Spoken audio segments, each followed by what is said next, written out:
আল্লাহু আকবার।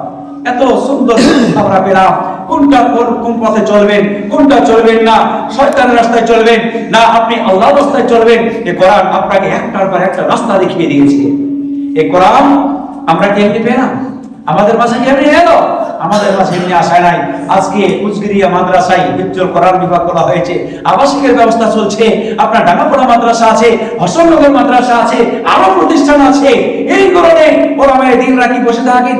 এই প্রতিষ্ঠানের শিক্ষক মুদারিসিনরা কি বসে থাকেন?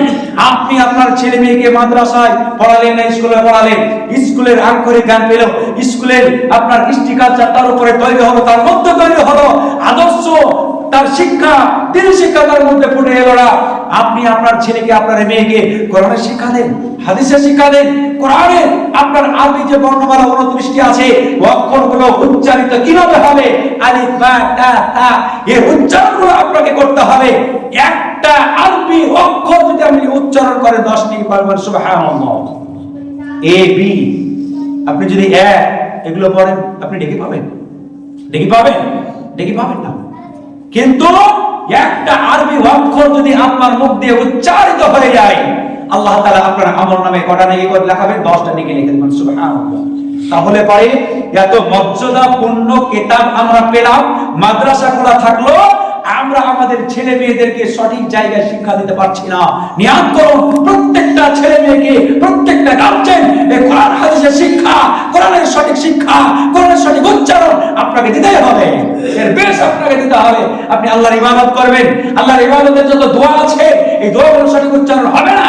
আপনি যদি অর্থ বুঝতে না পারেন, উচ্চারণ যদি সঠিক না হয়, আপনার ইবাদতটা মুকম্মল হবে না, পূর্ণ হবে না। এই কোরআন কোন দিকে যাব বলতে গেলে কোরআনের উপরে যদি শুধু বলি আর সঠিক করে যদি অর্থগুলো করে, আপনার শুধু অর্থ বলতে গিয়ে 1 ঘন্টার উপর সময় লেগে যাবে। একটা আয়াত যেটা বলেছে, আয়াতটা বলে আমি শেষ করব। যখন এই কোরআন নবী করিম সাল্লাল্লাহু আলাইহি ওয়াসাল্লামের উপরে এলো, আল্লাহ রাসূল যখন প্রকাশ্যে এর দাওয়াত দিতে শুরু করলেন যে আল্লাহ এক, আল্লাহ এই কোরআনকে পাঠিয়েছেন তোমাদের উপরে, তোমরা বিশ্বাস করো, আমি আল্লাহ রাসূল, তোমরা বিশ্বাস করে নাও। আল্লাহ রাসূল যখন এটা প্রচার প্রকাশ্যভাবে দিতে শুরু করলেন, কাফেররা দেখলো যে এই মুহাম্মদ সাল্লাল্লাহু আলাইহি ওয়াসাল্লামকে তো ঠেকানো যাচ্ছে না, অতএব সে যেখানে কোরআন তেলাওয়াত করবে সেখানে বাধার সৃষ্টি করতে হবে। আল্লাহ তাআলা বলছেন আবু জাহেল মরে যাবে, উতবা সাইবা মরে যাবে, কিন্তু এদের বংশ, এদের নাতি পুতি, এদের বংশক্রম মানে পরম্পরা কিয়ামত পর্যন্ত আসতে থাকবে। কোরআনের বিরুদ্ধে আছে না নেই? বর্তমানে কোরআনের বিরুদ্ধে আছে না নেই? হাদিসের বিরুদ্ধে আছে না নেই? এরা আছে, কিয়ামত পর্যন্ত থাকবে, কিয়ামত পর্যন্ত থাকবে। আল্লাহ রাব্বুল আলামিন বলেন وقال الذين كفروا لا تسمعوا لهذا القرآن। যখন মুহাম্মদ সাল্লাল্লাহু আলাইহি ওয়াসাল্লাম কোরআন তেলাওয়াত করতেন, কাফেররা চতুর্দিক থেকে ঘেরাও করে অত্যাচার করত। আল্লাহ তাআলা বলছেন আবু জাহেল মরে যাবে, ওর কওম থাকবে, ওর বংশ থেকে যাবে। আল্লাহ তাআলা এই আবু জাহেলের কথাগুলোকে আল্লাহ তাআলা এই আয়াতের মধ্যে লিপিবদ্ধ করে দিয়েছেন।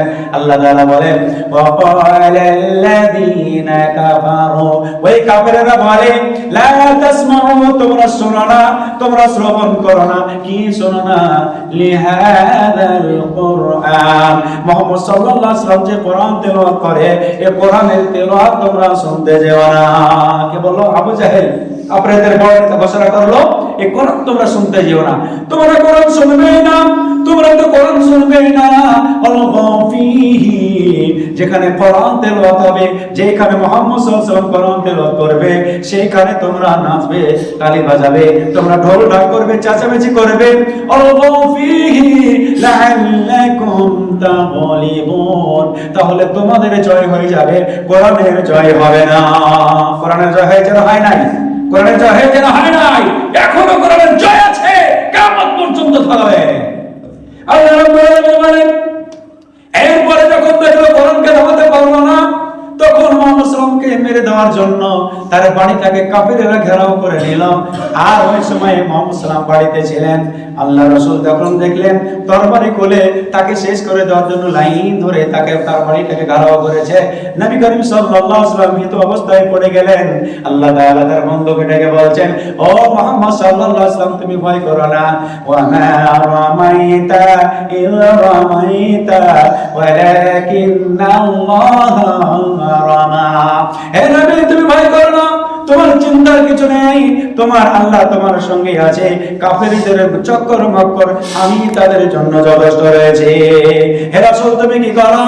তুমি তাদের সামনে এক মুষ্টি ধুলো তুলে নাও, আর ওই ধুলো কোনা তুলে নিয়ে বিসমিল্লাহ বলে একটা ফুঁক দিয়ে তাদের উদ্দেশ্যে তুমি নিক্ষেপ করে দাও, বাকি কাজ আমার। সুবহানাল্লাহ, সুবহানাল্লাহ। নবীকে যেমন বললেন, আল্লাহর রাসূল একটা মুষ্টি ধুলো নিলেন আর তাদের উপরে নিক্ষেপ করলেন। ওই নিক্ষেপকৃত বালু কণাগুলো, ধুলোগুলো বুলেট গুলির ন্যায় তাদেরকে এমন ভাবে আঘাতপ্রাপ্ত হলো, তারা দুই দিকে একবার শাট হয়ে পড়ে গেল। আল্লাহ রাসূল সশরীরে তাদের সামনে দিয়ে বেরিয়ে চলে গেলেন। আর একটা কথা বলে শেষ করে দেব, আল্লাহ নবী হযরত করিম সাল্লাল্লাহু আলাইহি ওয়াসাল্লাম হজের মৌসুম এলো। হজের মৌসুমে কাবা ঘরের পাশে বসে কোরআন তেলাওয়াত করছেন। আর আবু জাহেল বাইরে থেকে যারা হজ করতে এসেছে তাদের তাবুতে গিয়ে পরিচয় করে দিয়েছে, ও ভাইরা, বিদেশ থেকে যারা এসেছো, মুহাম্মদ নামে একজন ব্যক্তি এসেছে, সে কোরআন তেলাওয়াত করে, সে কোরআন তোমরা শুনতে যেও না, সে একজন জাদুকর, সে পাগল, তার কথা শুনতে যেও না, সে একজন পাগল মানুষ। এখন ব্যাপারটা হয়েছে এরকম, মানুষদের সামনে কোন একটা আকর্ষণমূলক কথা বললে সে আকর্ষণকৃত বস্তুটা যতক্ষণ দেখতে না পাওয়া যাবে তার মনের আকাঙ্ক্ষা পূর্ণ হয় না। একটা জিনিস দেখছেন, দেখতে দেখতে দেখতে দেখতে মোবাইল একটা কোনো জিনিস দেখছেন, এমন একটা জিনিস হঠাৎ করে কারণ পালিয়ে গেল, মোবাইল বন্ধ হয়ে গেল। এরপরে কি ছিল গো, এরপরে কি ছিল, এমন তার মনটা এমন একটা আকর্ষণ হয় না, দেখতে পেলে তার মনটা ছটফট করে। বহিরাগত যত হাজিরা এসেছিল হজ করার জন্য, এরা যখন আমরা পরিচয় করে দিল, এই সমস্ত বহিরাগত হাজিরা মুহাম্মদ সাল্লাল্লাহু আলাইহি ওয়াসাল্লাম যেখানে কোরআন তেলাওয়াত করছিলেন, বিশ্ব নবী কোরআন তেলাওয়াত করছেন, আর বহিরাগত সমস্ত মানুষগুলো এসে বিশ্ব নবীকে ঘেরাও করে নিয়েছে।